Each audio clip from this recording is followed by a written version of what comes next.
Okay, we're now going to move on to the next speaker, and as I said before, we're going to be changing geographically speaking. We're now flying to Ireland, and in Ireland we have Jessica McGarry,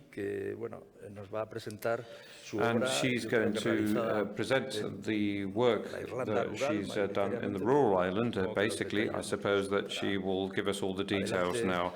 So please go ahead. Jessica, welcome. Good morning. Thank you, and good morning. Welcome, albeit virtually, to our small corner of Northern Ireland. As has already been said, my name is Jessica McGarry, and along with Stephen Moon, we established McGarry-Moon Architects in 2004. We are a small practice. There are 5 of us working alongside each other, and we work throughout Ireland, throughout the UK, and a little in mainland Europe. I was asked to speak this morning about the application of timber in the work we do here at McGarry-Moon, how and why we choose to incorporate it into our architecture. But firstly, to give you a bit of background of timber construction in Ireland, I think it's important to tell you that timber has been and continues to be greatly underutilized here. Yet in this material lies a quick and economically competitive and exceptionally renewable resource compared to the wet trades that abound here, the clockwork and plasterwork. When Stephen and I set out to work here, we knew our design ethos would somewhat run against the grain of what was broadly accepted. Not only our aesthetics of choice, our preferred methods of construction, but probably more importantly, our interest in exploring the use of timber in both. And I'm sure what I have said may seem quite odd to most of you listening this morning. It's almost as though I'm claiming to have reinvented the wheel here. But the challenge we faced was very genuine. We had to dismiss in our clients a very deep-rooted fear of timber construction, a mindset that prevails throughout Ireland, and it's due to a very complex history and has to be said, very poor past built example.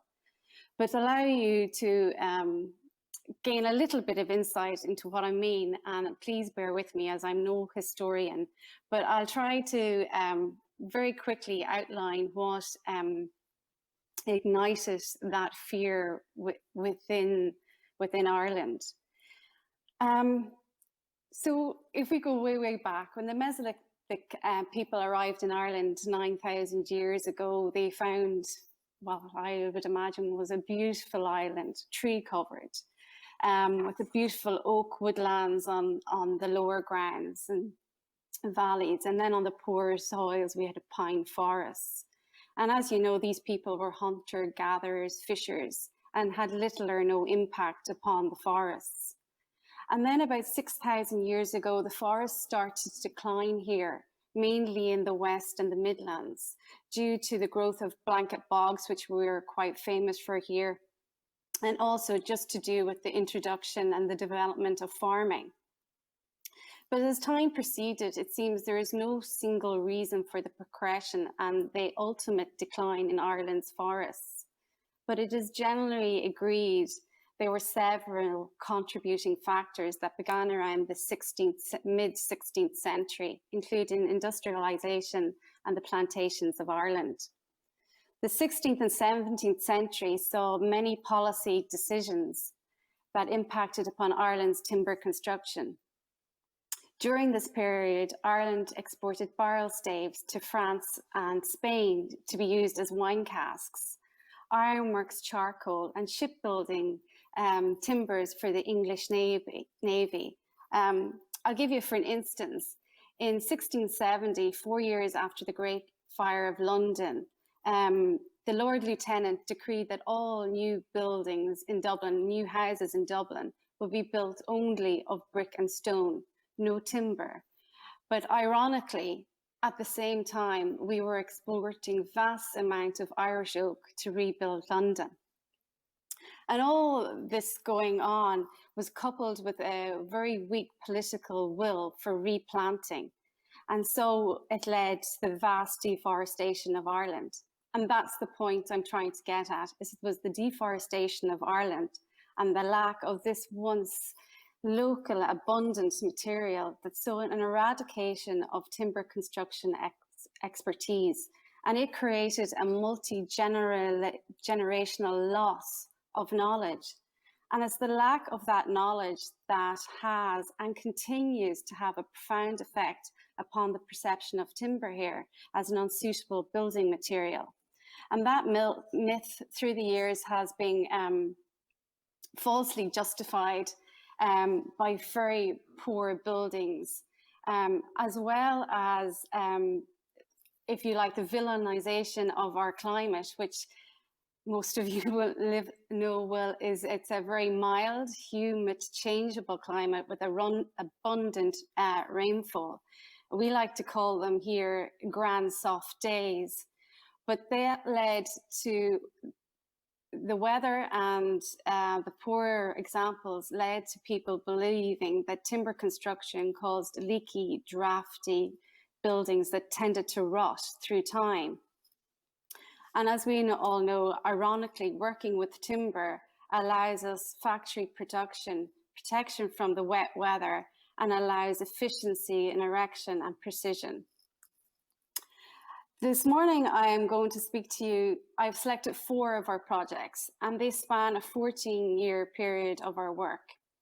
The projects I have chosen, I think, illustrate the different reasons why we have chosen for different circumstances to use timber. From the outset of our practice, we have tried to lead by example. And consequently, both buildings Stephen and I have designed and built for both our private and professional use strongly rely on timber, both aesthetically and structurally. The first one I will start off with is Fallahogie House, which is our own home. And in retrospect, I think it's quite obvious that this was just our first dipping of our toes into working with timber, having had no real previous experience. As you will see, I think our hesitation is visible, as more importantly, probably, is our desire to work with and understand the material. So in 2004, 4 years after graduating, Stephen and I decided to move from London back to Northern Ireland. We had bought a site of about 1 3/4 acres. The dot on the map shows you where we're positioned. And it was a small farmstead. You can see the existing little cottage on it that was about 21.5 by 5.5 meters. It was very typical of its period. It was just over 100 years old, but it was built of pure rubble.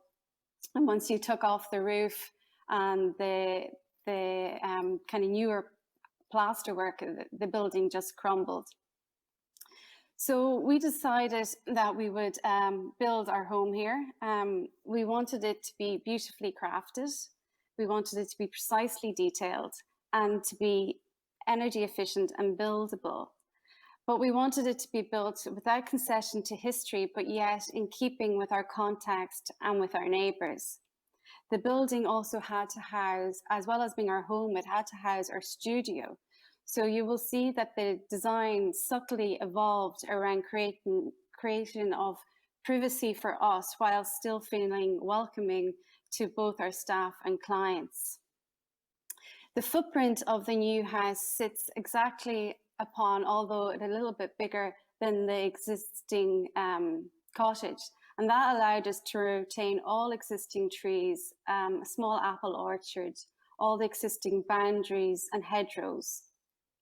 It also, you would find in Ireland, most of the old traditional cottages, they were very clever with where they built them. They used the topography and the lie of the land to protect them from the elements. So rather than dismissing the lessons they had learned, we decided to build upon them.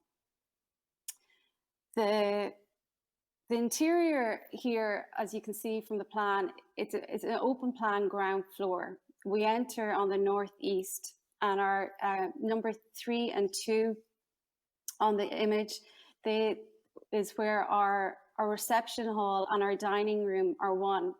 And that was the very first step we made in the plan, because that allowed clients to come and have meetings around the board table, the dining room table, without having to go through the house. But the way the house was set up, it kind of ebbed and flowed one space into each other, not only horizontally, but vertically also. So our clients kind of got teased, or they got in unexpected sight lines to different areas of the house. And it kind of opened their eyes to spatial richness. Number 1 is our lounge, 4 and 5, kitchen area, 6, which is now, was a snug, is now a piano room, and then there are utilities and all that are out in the northwest corner. Where it's illustrated as number 9 is a covered carport, just again to protect us from the inclement weather. So we're predominantly solid to the north, and that opens us up with max glazing to the south, so we can capture in all those valuable rays here in Northern Ireland. On the first floor, you can see number 19 was our studio to the west. And we purposely put our studio on the first floor because it gave us beautiful views out over the countryside. And I think in the current situation as well, we've all learned that working from home can be quite isolating. And by positioning our studio there, it allowed us a connection with our local community, which is farmers. You know, we could see them in the nearby fields, or the cattle are driving along the roads, and tractors and machinery. So it gave us a connection to our community, which I think was very important. And then as you travel west along the first floor, we have 3 bedrooms and a family bathroom. The master suite is like a little studio apartment. It is over 3 levels, and it just adds a little bit of beauty and excitement to every day. The structural design of the building is deceptively simple. It's a composite steel and timber frame. The structure comprises of 6 number portal frames at 4 3/4 meter centers, spanning 9 meters, and this created a large flexible space underneath. The galvanized columns cantilever from their foundations, and the forming of the portal frame, the portal frame has no wind bracing in the walls. All bracing is within the roof, and that allowed us some sort of structural freedom with the amount of glazing we wanted to achieve. The roof consists of 2 40-degree rafters with a 2.15 meter radius inserted placing in a curved ridge. The columns remain exposed on the lower floor, and the render plinth sliding behind on the north and east facades to give us a little thermal mass. The plinth has been pulled back, as I said, a bay to the west, and that creates our covered carport. All the internal stud walls and first floor walls were all stick-built off-site from imported softwoods, and plywood sheeting was used for bracing. The softwood is imported, as homegrown is not recommended for use because of its inferior quality. Externally, on the first floor, the columns are wrapped with an untreated Western red cedar rain screen cladding. The south face is entirely glazed. with Oreka windows and sliding doors. Above, western red cedar louvers guard against this excessive solar gain when we get it in the summer. And the roof is a simple stand and seam rensink. As you can imagine, this was 4 years after we graduated. And if you can call what we had a budget, well, it was a pitiful budget, if you can call it that. But luckily, Stephen was raised about a mile away and was surrounded by a family of tradesmen. So he was very at home on a building site, and I quickly became just as at home as he was. Along with his brother and his father, we dug the foundations, set bolt boxes, built all the infill panels and external first floor walls were built off-site in a shed about 3 miles from the site. Stephen ran the wood for the windows in his uncle's workshop and about 4 miles away, as well as cutting and assembling them. We laid insulation, underfloor heating, concrete floors, plasterboarded, pre-boarded and screw fixed the external cladding. It was a bit of a marathon, but it was an invaluable, so invaluable investment of our time. It was a huge learning curve for us. The building went on to work as a tool to display our skills to potential clients, ease any fears of introduction of timber, and showcased what can be gained from its inclusion. The building also gave them confidence in us, in our fledgling practice, and it allowed clients to see, although this was not a traditional Irish home, it was a home. The building also served to go on to win us numerous design awards, which again were such a helping building block to a young practice. The next project I'm going to speak about was 6 years later in 2010. And I think this project shows a progression in our confidence in our journey of working with timber. Our clients for this project were relocating to their family home on a farm in Northern Ireland. They were relocating from Scotland, and they had developed a brief for a very forward-looking family home. They wished for the dwelling to be tied to the vernacular and its surroundings by the use of local agricultural materials and building forms. An elevated location overlooking managed woodland of about 48 acres owned by the family was the chosen site. Following an analysis, as we all do, of the site and context, and an appreciation of the materials and the spatial forms traditionally used in rural Irish architecture and agricultural buildings. And I think this is important because those forms and those materials reach both the building and both us to where we're from.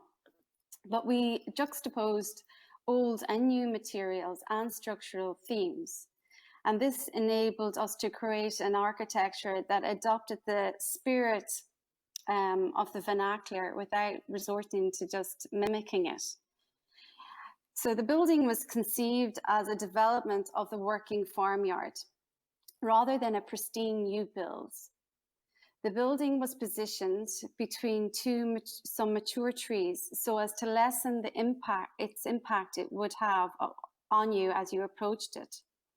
The form is a composite of traditional building forms that dot the surrounding countryside, and indeed the existing farmyard. The bay to the northwest forms the symmetrical round roof barn element. The curved roof flows down in a similar curve and then up to a monopitch out to the west, creating a wave effect, if you like. The living spaces are located beneath the lower element of the roof at the southwest, whilst we stacked the bedroom accommodation in the taller part of the building. The house is entered on the southeast facade, the doorway recessed, creating a sheltered entrance.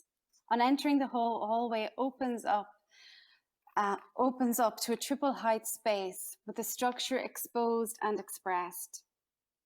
Opposite the entrance is the stairs leading to bedrooms, bathroom, and a beautiful piano space.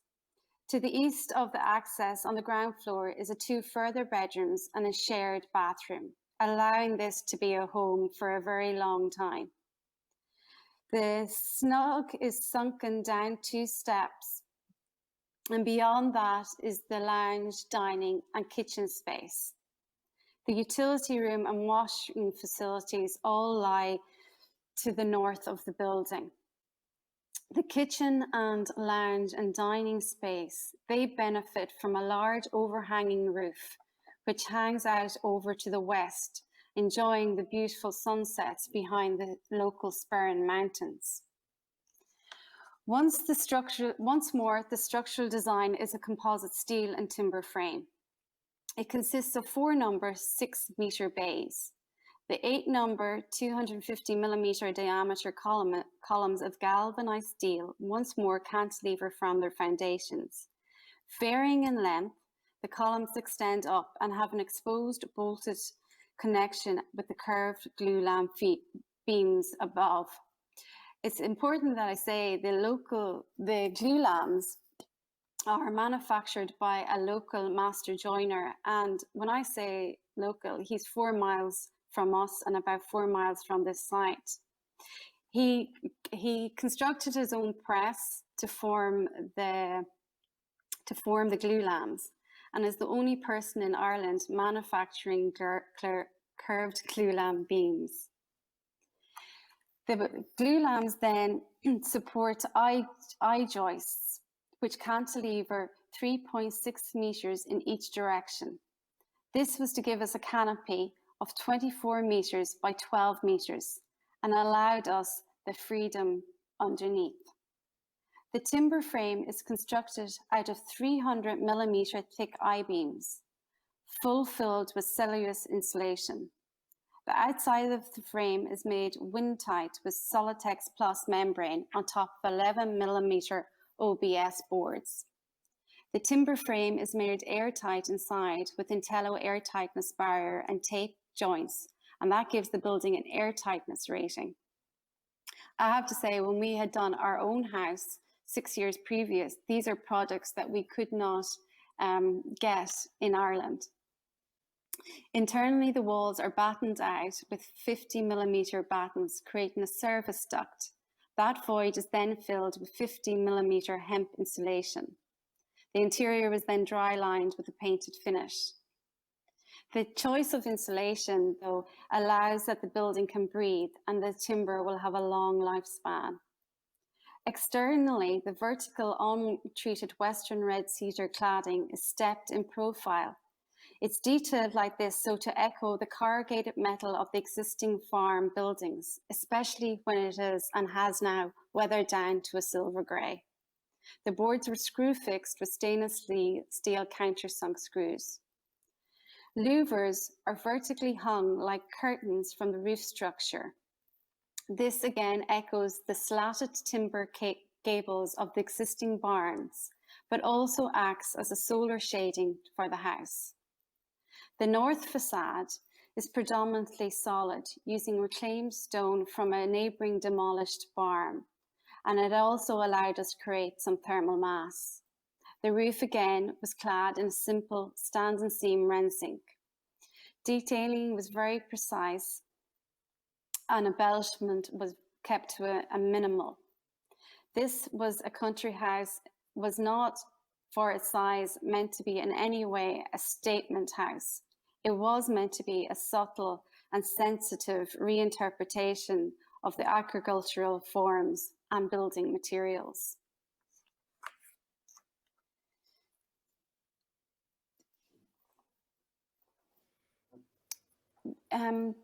Two years after that, in 2012, we were appointed in quite maybe a strange way for this project in London.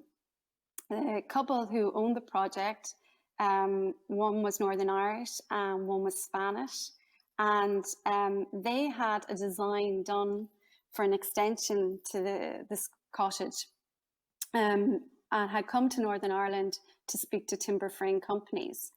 Having never worked with any of them here, the timber frame company recommended that they think, after seeing some of our work, they should come and speak to us, and what harm would it do before they went any further.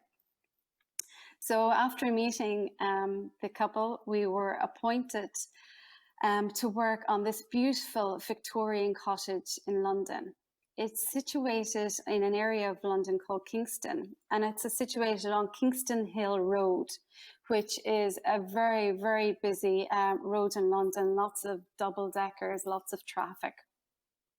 And it comprised of a detached two-storey dwelling that was, as you can have seen, of a very distinct character.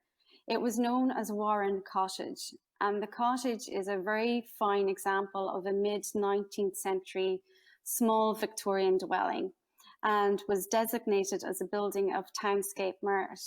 But more importantly to us, I think, was that it was once one of the original gate lodges to Richmond Park. It is set in for London, what would be referred to as a semi-rural streetscape. The character of the vicinity is large Victorian, large Edwardian and 20th century properties. And they're all set around a large open space, both of Coombe Golf Course and of the extensive Richmond Park. It's also a site within an area of a conservation area, and most, if not all, the trees on site had tree preservation orders. So that even made the site tighter. When we visited the cottage, it was these photos maybe don't show it in its worst light, but it was in a state of great disrepair. The cottage had no roof, wall or floor insulation. Roof timbers were showing signs of decay. A number of roof tiles were cracked, broken or missing, as were the wall tiles. Windows needed replacement and the ornate timber fascias were falling away. The cottage was in need of rewiring and replumbing. And the extension, the 1930s rare extension, was of very poor build quality. So the scheme involved the demolition of the existing war bunker and the 1930s extension, and their replacement with a new two-storey side rear extension, garden room, and the conservation and necessary upgrading of the existing cottage. From the very outset, we knew the cottage would always be the smallest element on site, as the required new accommodation was to be much greater. But we never wanted the cottage not to be the focal point. We always wanted it to shine. And so we always wanted the extension to be subservient to it, to backlight it, to highlight it. But we also wanted to establish a lovely dialogue or a conversation or glimpses between the new architecture and the beautiful Victorian cottage.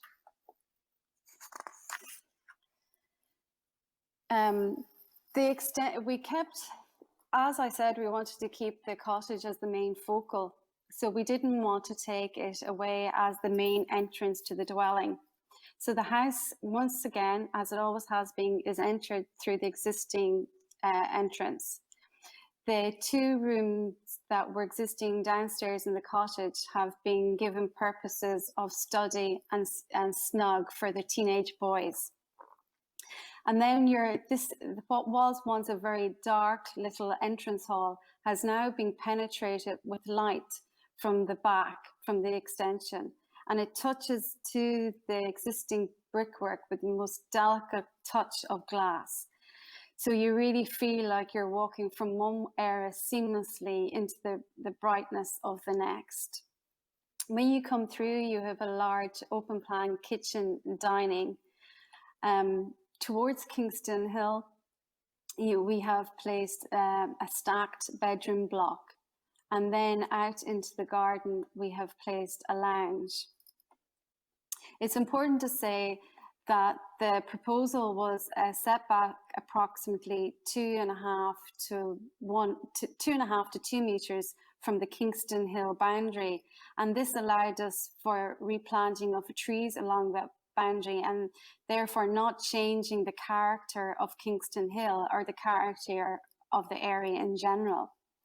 The extension is placed then just over 18 meters back from the front boundary onto Warren Road, which allows again the cottage to take prime place. The ridge height of the 2-story extension is kept lower than the ridge height of the cottage, again allowing it to appear subservient to it. The interior of the spaces were designed carefully. As in London, no matter how much space you have, you always have a neighbour, and the design was done as so to increase their privacy. And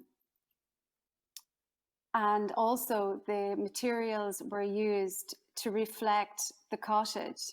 As you can see, the tiled gable ends of the cottage had a great texture and a rhythm to them. And we reflected that with the horizontal timber cladding on the 2-story element of the rear extension. The construction process of this building was quite interesting. Everything was, when I say everything, I mean all the concrete panels which created the walls and all the Oreka glue lamps this time were all produced here in Northern Ireland within 10 miles of our practice. They were then flat packed and shipped to London, taken off the lorries and assembled on site. That allowed us a great control in working with a project at a distance.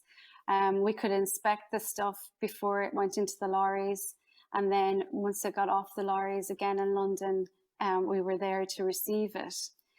The use of the Oreka gave a lovely warmth to the project, again reflecting the warmth of the original cottage.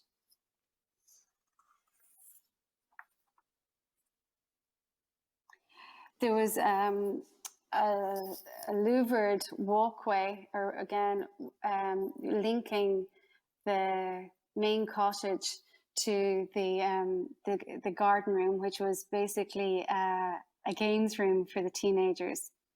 And as you can see here, we board marked the concrete to give it a grain and a texture, again to try and keep with the beautiful textures of the cottage. And it's the finished building, which I think achieved what we wanted it to do. The cottage doesn't appear overwhelmed by its extension, even though extension vastly exceeds it in floor area.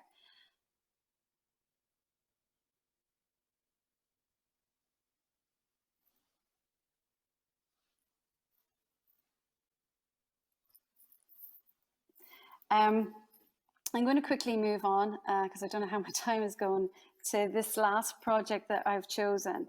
In 2015, 2016, Stephen and I decided to move our studio out of our home. And we had the choice, we could relocate to a nearby town or one of the local cities. But instead, we chose to build here in Fallahogie. We chose to build under the apple trees in the garden. The option, I guess, with the shortest commute. And of course, it was essential for us that the new studio fulfill a number of criteria. We wanted it to maintain, if not improve, the studio atmosphere and ethos. We wanted it to contribute positively to both our lives and our staff's well-being. We wanted it, of course, to be economical to build and to run. And we wanted it to sit easily within its rural setting. We also had to be a complementary addition to our home and garden. Fallahogie is where Steve and I spend 90% of our time, even before our lockdown. We live here, we work here, we raise our daughter here. So it's very important to us that this should be the place we most in the world want to be, and the place that we are the most proud of. It's safe to say the forum, believe it or not, simply did not follow the function, but was the result of a number of factors. Like any project, we began with a brief. And it's very hard as two architects to form a brief without wanting every suite in the sweet shop, if you know what I mean. But our brief was quite simple. We wanted a separation between our personal space and our workspace. We needed more space also. We needed workstations, staff break and kitchen areas. We needed brainstorming and CPD areas, client meeting spaces, storage. But on a personal level, we needed a space that in the future could be used as an accessible accommodation for relatives with mobility issues. But to us, it was more than just this generic list of requirements. It also had to be a place that would enthuse and stimulate both our staff and our clients. We wanted it to be comfortable, to be light. We wanted to be very connected to our surroundings as we were in our old studio.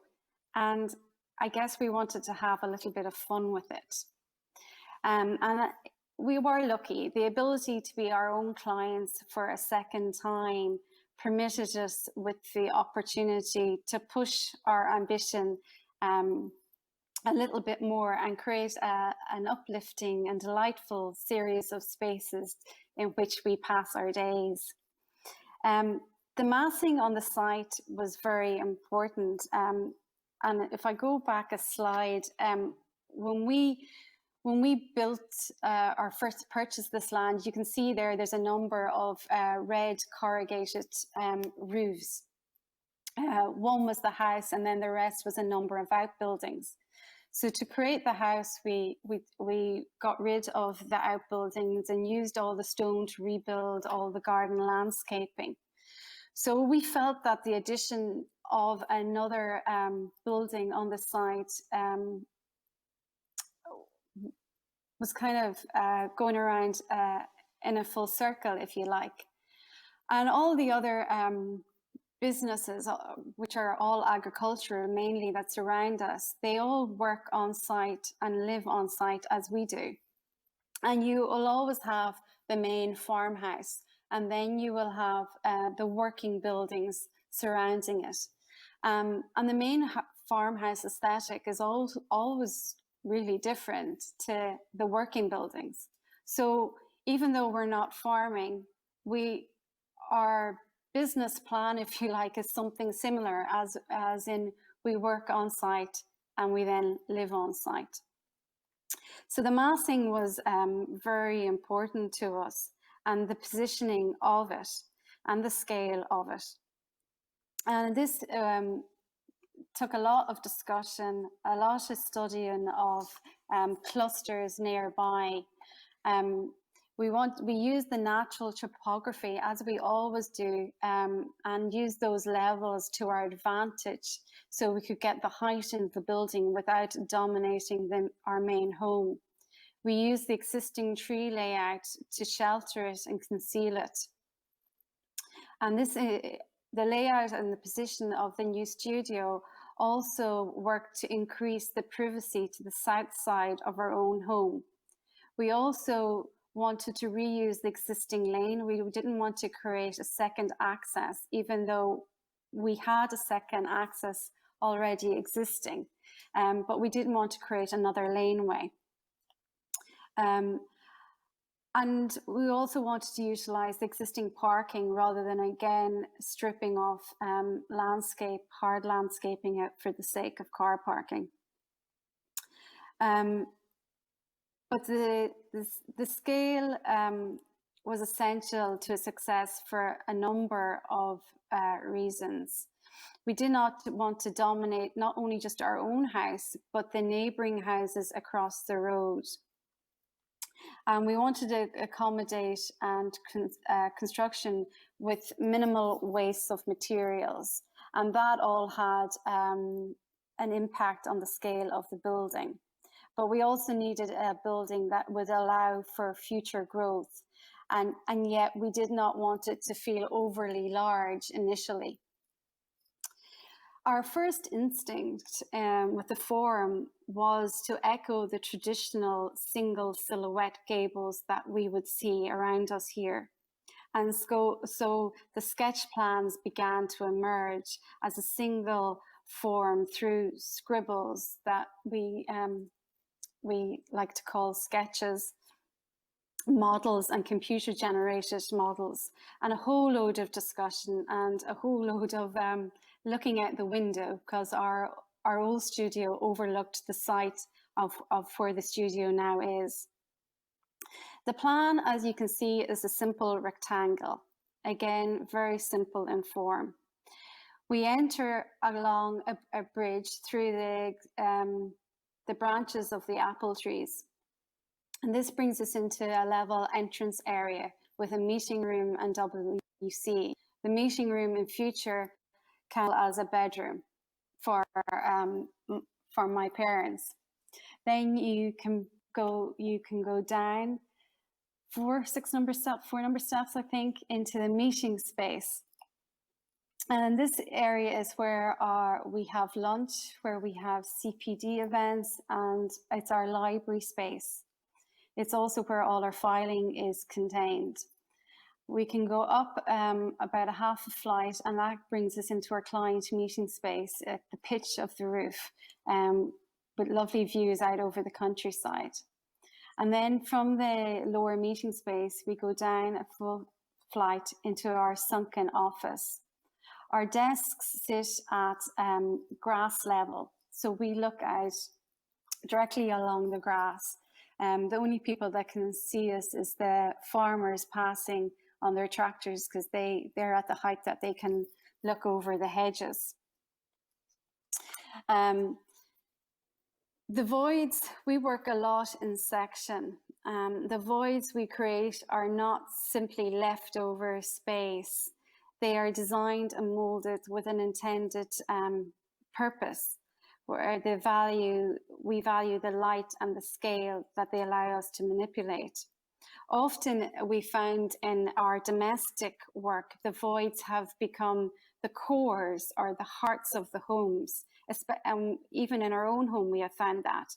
They are the social spaces where people seem to naturally gravitate towards, especially if it's a social gathering or a party. And they seem to be the spaces where fun happens, where the communication happens. And that was something we wanted to re-engage with within our studio.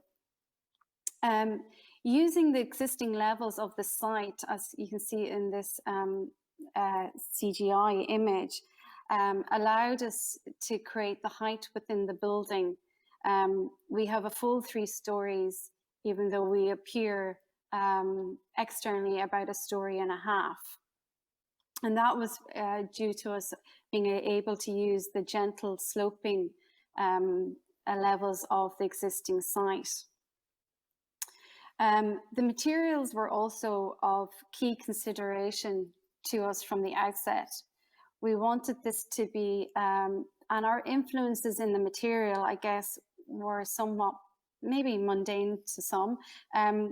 We wanted it to be a quick construction.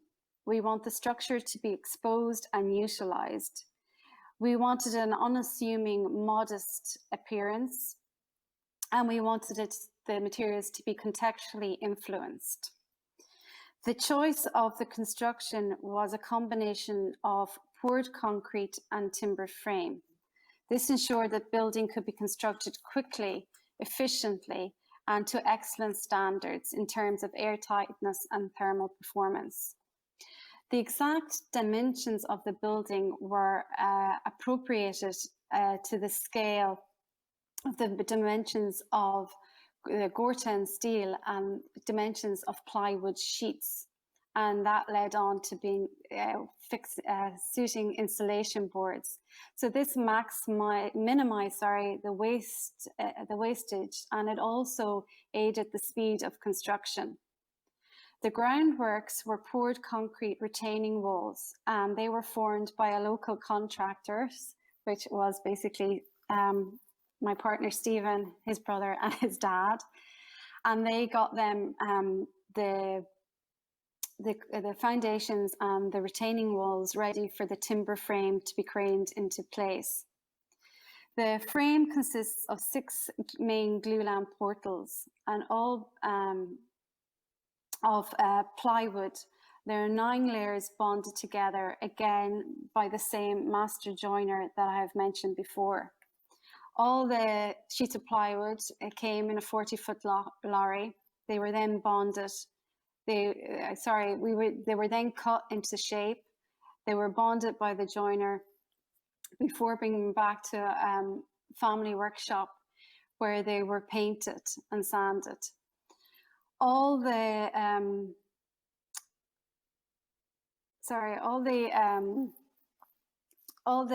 purlins are tied to the glulams by dovetail joints, and at the crank plate is hidden stainless steel fixings. As you can see, the frame was then transported to site and craned into place. You can see my daughter keeping an eye on the craning into place there. All the frame is left exposed internally, and it creates all our storage, our shelving, our kitchen. Anything we need is accommodated within the structure. And then it was wrapped with insulation, and then the Gorten steel was fixed in place and weathered very quickly to the rusted color that we were looking for. You can see here all our desks are concrete, and that's them being sanded. And then you can see the timber frame, the lighting starting to go in, hand railings, underfloor heating. And again, the space is starting to take shape. And the daylight coming in. And then what's nice about the building is we enter at kind of the upper levels. There's 4 levels in it, and we enter on the second one from the top. And usually as you descend into a building can kind of tend to get either darker or be artificially lit. But as you descend into this little building, it actually gets brighter and opens up. That is the finished product. We've been happily working away there now for the last number of years. And again, along with our house that you can see in the background, it has opened up even more opportunities for us as a practice through just publications and awards, word of mouth. And again, it has worked in the same way as when clients come in to us and meet us. They are, I think, put at ease with our skills, put at ease that we practice what we preach, and that they are enjoyable, fun buildings to live in. So we have currently a lot of work on site at the moment. I'm going to flick to one that's on the drawing board, as we say, in Yorkshire. That is, again, an oak glulam construction, circular around a central courtyard, protecting. It's in the Yorkshire Dale, so it's quite high up and protecting from a lot of prevailing winds. and it's an exciting one to have on the drawing board at the moment. This house is nearing completion. It's in Northern Ireland. It's a timber frame, and it's clad in charred timber. Again, inside all the timber joists and purlins are exposed, painted white. Another little one from a number of years ago, it was a barn conversion outside a town called Lisburn in Northern Ireland. It had a large timber box housing all the bedroom elements that cantilevered. And then the living accommodation was placed within the existing barn, where we exposed all the timber. Another one that's just about to go to planning in Louth, which is just across the border in Southern Ireland. And it's an entirely clad, almost courtyard house. And here we, again, like our office, we have used a lot of timber internally, not just in the floors, but in hiding storage. So the walls look panelled, in inbuilt furniture. The kitchen is seamless into it, and just really embracing the warmth that the timber gives us in our climate here in Ireland. So thank you for listening today. I hope it was of some interest to you. Thank you, Jessica. Felicidades por... Congratulations, Jessica, on your work and on your presentation, which I found was magnificent. And above all, you are very versatile, and you have no prejudices in how you use timber in its multiple variants, because we've seen a broad range of structural solutions and construction solutions and details and many other things. And I think that this has been very educational, and you've explained things very clearly with lots of details, and you've seen the possibilities that timber has to offer. But it's not only about how it's placed, but it also has to do with the different kinds of wood. And you're very skillful, and I'm impressed by the environments you presented. Perhaps, well, they are like sheltered places or protected spaces from a regulatory point of view. And well, it's wonderful to see how you're very skillful and how you incorporate modern solutions that are top quality solutions too. And the extension of the cottage in London, I think, is a beautiful example of how to integrate all of these things and how to give value to Victorian architecture with magnificent solutions in wood. Thank you very much. Would you like to say anything else? No, that's me for this morning. Thank you. It's okay. Thank you very much.